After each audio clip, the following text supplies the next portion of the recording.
Kepolisian Sektor Geser Kecamatan Seram Timur, Kabupaten Seram bagian timur, memusnahkan ratusan liter minuman keras. Ratusan liter miras ini dimusnahkan dengan cara ditumpahkan ke kolam.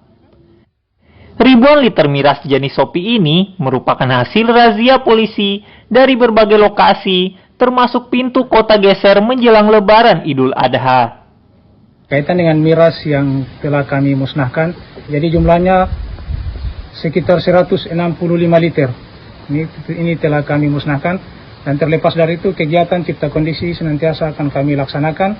Kemudian kegiatan bersih-bersih lingkungan, kegiatan bersih-bersih pekat atau penyakit masyarakat tetap kami akan senantiasa laksanakan, sehingga situasi Kamtibmas menjelang Lebaran Idul Adha kami bisa pastikan bahwa akan terlaksana dengan aman dan tertib.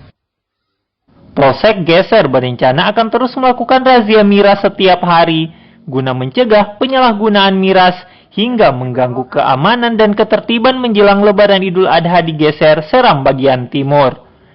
Babang Sohilau melaporkan dari Seram bagian timur.